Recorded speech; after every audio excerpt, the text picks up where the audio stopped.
Bonjour les petits loups, c'est Pipeboy pour un nouvel anime review, donc avec Pedro de Sunup, voilà, là t'es content, j'ai dit ton nom et ton pseudo, Blast, tout, magnifique, voilà, et donc on va parler de One Piece, l'animé, donc et surtout on va faire vite fait une petite présentation du manga. Rapide parce que je pense que One Piece tout le monde connaît, One Piece donc qu'est-ce que tu, voilà. One Piece, c'est un manga de Eiichiro Oda qui date de 1998. La meilleure vente actuellement au Japon et je crois la meilleure vente de manga dans le monde. Il a dépassé depuis un an déjà, Dragon Ball Z. Dragon Ball, pardon, le manga Dragon Ball, pas Dragon Ball Z, qui n'est que l'animé. Et voilà, ça reste quand même une référence du Neketsu, hein, ça reste toujours donc les aventures de Luffy qui veut devenir le seigneur des pirates, qui veut découvrir le trésor aussi de Barbe Noire. Et voilà, donc... Non, là, le trésor de Gold Roger. Gold Roger, pardon. Pas tant Barbe Noire, il n'y a pas tant Barbe Noire, il n'y a pas tant Barbe Noire. Ouais, ouais. Donc, One Piece, alors, comme vous disiez mon ami Pipeboy, le shonen de l'époque, je veux dire le shonen des 2000. Le shonen phare du le Waking shonen Jump. star, le patron des shonen, le papa, quoi, on va dire, à l'heure actuelle. Celui qui fait les meilleures ventes, celui qui a les meilleures critiques, celui qui déchaîne des passions. One Piece, c'est avant tout une ode à l'aventure, une ode à la découverte, une ode à l'amitié, toutes ces choses-là, des valeurs qu'on retrouve dans l'ombre de Neketsu, mais qui sont... En même temps, ce sont les valeurs du Waking Shonen Jump. Voilà, bien sûr. Donc, qui sont des valeurs que le manga arrive toujours, à mon avis, à donner et à poser avec suffisamment d'intelligence et justement, on va dire, d'intelligence pour ne jamais tomber dans l'excès. Voilà. Et non plus dans la répétition. Dans la répétition, le manga justement réussit à ne jamais vraiment se répéter. Certes, la construction d'un arc est toujours se assez ressemble similaire, toujours, mais l'univers de l'île est différente pour proposer quelque chose de nouveau. C'est d'ailleurs pour ça que maintenant ça fait 70 tomes déjà que ça existe. Et que ça continue toujours de passionner. Les univers, les scénarios, les personnages, les pouvoirs des méchants, les pouvoirs des ennemis, tout ça, les choses qui changent constamment, même les scénarios des fois changent. Par exemple, on te fait regarder des anciens personnages qui sont maintenant des alliés, tout ça. Voilà, donc la série se permet pas mal de choses, vu qu'aussi elle ne fait mourir très peu de personnages, dans le sens où, mais pas parce que les personnages vont être utiles plus tard, et que, en fin de compte, qu'ils ne meurent ou qu'ils ne meurent pas, ça ne change pas et ça ne force pas le personnage, parce que ce n'est pas un animé ou un manga extrêmement sérieux, contrairement à un Naruto. On se dit, mais arrête de vouloir nous prendre au sérieux alors que il n'y a rien qui meurt, personne ne meurt, personne n'arrive qui passe quoi que ce soit, il n'y a aucun enjeu. Non, mais de toute façon, il y a toujours un personnage comique dans la série, on pense à Pico, même Luffy hein, d'ailleurs, qui sont toujours là pour un petit peu dénaturer l'aspect tragique du récit et faire en sorte qu'on reste encore dans le pur divertissement. L'aspect tragique arrive quand même assez peu, hein. C'est quand même avant tout un peu délirant. Il y a d'autres moments bien sûr tristes et tragiques. Voilà. On va pas le nommer, hein, la personne de la famille de Luffy, voilà. Un homme qui a un prénom comme la première carte d'un paquet, voilà. Tu parles du Joker? La deuxième, voilà. Non, mais voilà, One Piece... ça reste du pur fun. Moi, ce qui m'a vraiment marqué, c'est ça qui est bien, c'est qu'on peut faire quand même une pause dans la série pour ensuite revoir un autre arc, voire même en sauter quelques-uns. Si on aime plus un univers qu'un autre, je m'en souviens par exemple d'un arc qui se passait dans une sorte d'île avec des morts vivants et un château hanté, et qui là va faire beaucoup de références justement au folklore japonais pour les monstres japonais, je ne sais plus comment ça s'appelle, ou par exemple les... C'est l'arc de Thriller Bark. Voilà, ou par exemple aussi ça va faire des références à Frankenstein, à Dracula, donc voilà, vraiment... Et l'anime c'est pas même une référence à Michael Jackson avec la musique Zombie Night. Zombie Night.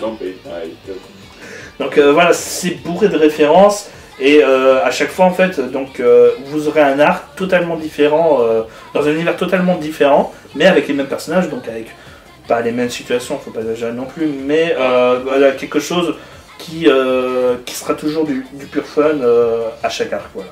Pourquoi est-ce qu'on vous parle de One Piece? Parce que One Piece est partie de ces mangas dont l'adaptation d'anime est désastreuse. De la Toei Animation qui, franchement, depuis les années 2000, ne fait que de la merde, j'ai envie de dire. Honnêtement, j'aime pas dire ça, mais après c'est comme dit tout ça.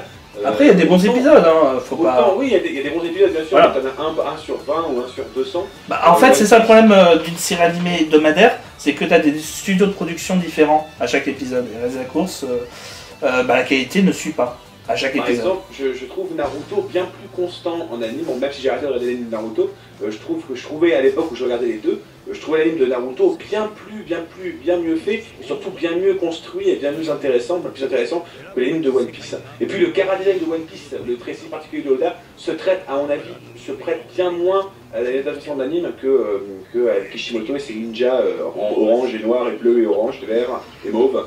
Et c'est très coloré en même temps, l'anime de Toei. Et c'est plus ou moins aussi sa faiblesse, j'ai envie de dire quand même. C'est pour ça que des fois je préfère les films de One Piece. Oui, notamment les films dans la couleur. On va dire écrits par Oda, notamment Strong World ou le film One Piece Z, qui sont carrément cool.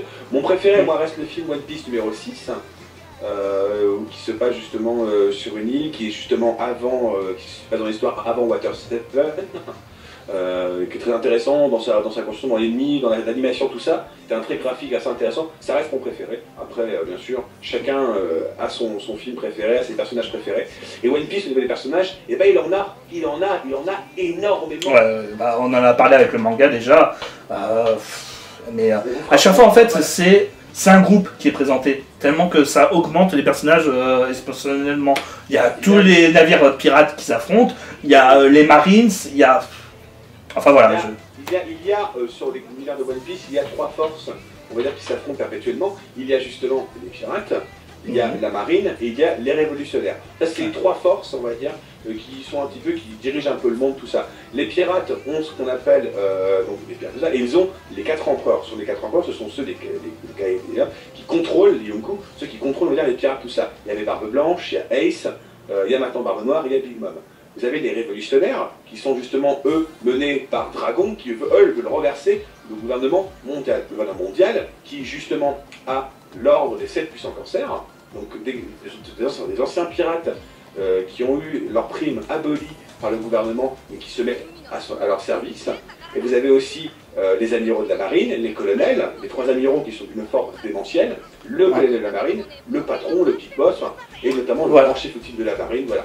Donc c'est ça qui est bien, c'est que malgré le fait que ça marche par arc et donc il et après histoire, c'est qu'il y a quand même une sorte de filer avec toutes les puissances qui s'affrontent de temps à autre ou qui vont jouer un rôle à chaque fois sur l'arc et qui rend donc l'ensemble moins répétitif puisqu'il y a une évolution du récit principal. En fait, chaque fin d'arc, par exemple, on va dire l'arc où ils vont sur la route de tous les périls, cet arc-là passe après sur un arc où ils vont à Alabasta. Une fois l'arc d'Alabasta terminé, on avance un petit peu sur les événements qui se passent en dehors de Luffy. On voit des personnages nouveaux, on voit qu'il se passe des choses qui se mettent en place. Par exemple, le conflit contre Barbe Blanche est amorcé pratiquement au volume 25. On parle des 7 cancers qui se mettent en place, on parle de Ace, on parle de Statrak, puis après on commence à aborder justement que les cancers se mettent en place, on parle de la marine qui réunit ses forces, et tout ça, à chaque fin d'arc, on en parle pour le début final du volume 50-55 avec justement la combat de Barbe Blanche contre la marine Ford, qui est le point final à la première partie de One Piece, qui après justement reprendra 2 ans plus tard, où les héros vont s'entraîner parce qu'ils se rendent compte qu'ils n'ont plus le niveau. Donc ils vont s'entraîner dans différentes îles pour se retrouver à un même point et repartir 2 ans plus tard. Voilà. D'ailleurs, par contre, pour reparler de l'animé, je parle de la Toei. Personnellement, là où je vais être moins critique, c'est que je trouve que pour les passages de baston, les combats, là c'est magnifique. Ça donne cette idée de surpuissance avec aussi cette exagération des points de Luffy, avec donc cette impression de surpuissance et de rajout que sont ces points en fait. Bien sûr, s'il y a bien un point où One Piece excelle, c'est dans sa gestion des combats, dans le sens où, comme Jojo justement, chaque combat n'est pas forcément un combat de force brute. On a déjà vu Luffy affronter un ennemi bien plus faible que lui, mais qui avait un pouvoir qui l'empêchait totalement d'agir, notamment Luffy contre Foxy, où son pouvoir est d'arrêter et de ralentir. Luffy étant un idiot, mais un idiot puissant, mais un idiot quand même, il n'arrive pas à trouver la faille rapidement et il se fait démonter encore plus que son combat d'avant contre lui, un adversaire qui était bien plus puissant et bien plus redoutable que lui. C'est là tout le paradoxe. C'est pas tout d'être puissant, il faut aussi trouver le point faible du pouvoir d'en face, un peu comme les stands. Les stands de JoJo's Bizarre Adventure. Voilà. Là, c'est avec les fruits du démon. Voilà. Même si Oda maintenant a rajouté quelque chose, c'est aussi pour que les combats ne se... Parce que on a beau dire, de dire oui, trouve la faille, quand t'es contre un mec qui est un mec de magma pur et simple, son pouvoir c'est du magma, ouais, bah trouve la faille, bah ouais, mais tu tapes comment Bah, la faille elle est très simple, tu glaces. Tu glaces. Ouais, mais quand t'es pas, bah tu fais comment? Et bah tu as le haki. Le haki justement, ou le fluide en français, te permet justement d'utiliser ton énergie combative, ça permet d'anticiper les coups, de pouvoir taper des unités du démon, enfin c'est une chose que Oda avait mis en avant bien dans le manga bien avant, dès le volume 1, on voit Shanks se faire fuir justement le serpent marin. Le fluide et le haki sont des choses qui ont été mis en avant dans tout le manga sans qu'on sache précisément ce que c'était, et maintenant les personnages le maîtrisent, ils le développent, on en parle bien plus librement. C'est-à-dire que c'est un peu, on va dire, c'était une espèce, c'est pas un Deus Ex Machina qui est tombé genre ah pourquoi on t'a vu, il t'a fluide, ça va être tapé, non, on l'a dit tout le long de la série, mais bien sûr on a mis un mot dessus. De toute façon c'est un petit peu comme les stands ou le Nen ou les Sharingan, tous les pouvoirs de toute façon sont faits pour avoir une sorte de base, un standard, mais aussi une évolution. Donc voilà, ça reste toujours logique ce genre de pouvoirs qui ont été rajoutés derrière. Donc, bien sûr. Voilà, donc, alors c'est vrai que l'anime rend honneur. Le problème de l'anime, c'est qu'il rend honneur sur des moments qui, à mon sens, sont parfois un peu superflus. Je me rappelle, lors du coin Marineford, il y a l'introduction d'un personnage qui s'appelle Marco le Phénix, où le personnage est super classe, il arrive, il déploie ses ailes, il monte son pouvoir, c'est super classe, l'animation, elle est à 800 images par seconde, ça défonce tout, tu fais « Ah, c'est trop bien !» Il se passe ça, il met un coup de pied, il défonce l'ennemi, et tout d'un coup ça revient, le mec il est en plan fixe comme ça. Donc oui, j'ai fait « Oh oui, là, voilà. » Ah bah, ils ont tout dépensé juste pour cette animation, hein. Je te dis, vous avez tout dépensé pour l'intro, ça fait un coup de pied, et ensuite pour tout le reste, il n'y a plus rien. C'est ça. Plus, bah, c'est le gros point fait de One Piece, c'est que ça a du succès, ça marche bien, donc ils continuent à avoir la série hebdomadaire, ils rattrapent des fois le manga aussi, et donc derrière, donc ils ont peut-être pas aussi la thune qu'ils veulent.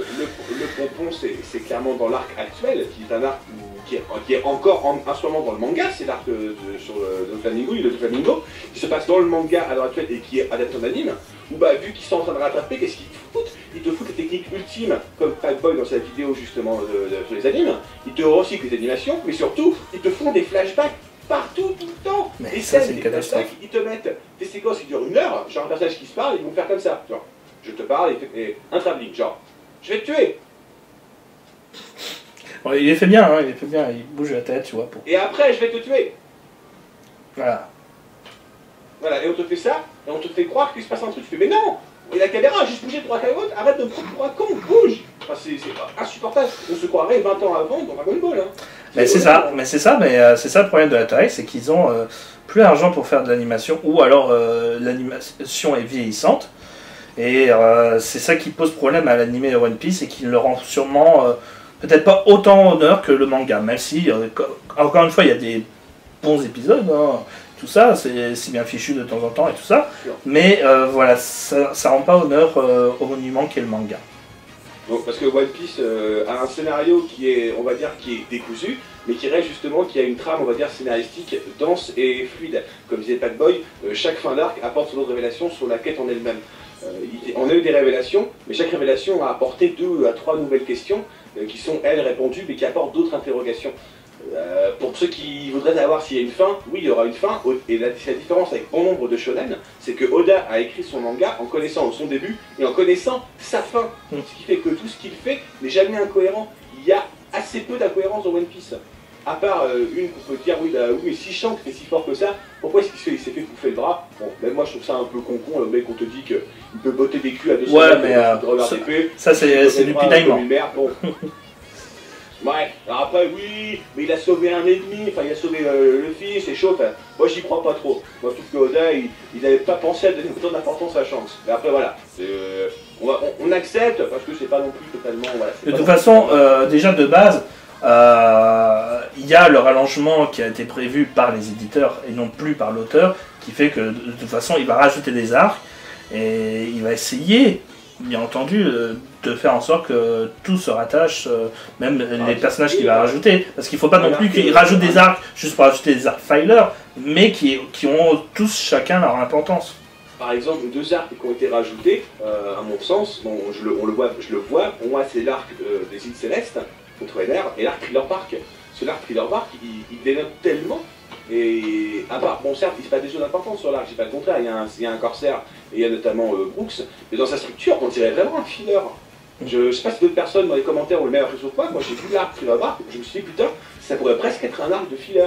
Il est cool, mais en soi il se passe pas grand chose.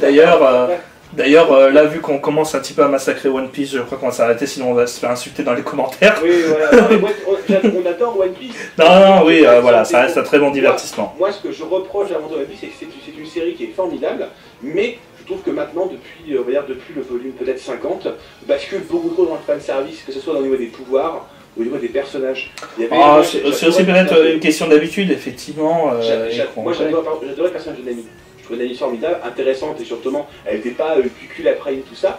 Bref, c'est que la Nami, c'est maintenant, comme Nico Robin, elle ne fout plus rien. Et simplement, juste là pour faire un bonjour, j'ai des gros nichons et je suis une bonasse, et je l'habille comme une salope. Voilà, elles ne servent à rien. Nico Robin et Nami, maintenant, dans la partie 2 ans après, elles ne servent à rien. Pourtant, Nico Robin avait quand même, et même Nami, un bon patchwork. Mais bon, après, Nico Robin avait, à la différence de Nami, une plus grande force. Mais la différence, c'est que Nico Robin, tout ce qui était important sur elle, c'était son mystère et tout ça.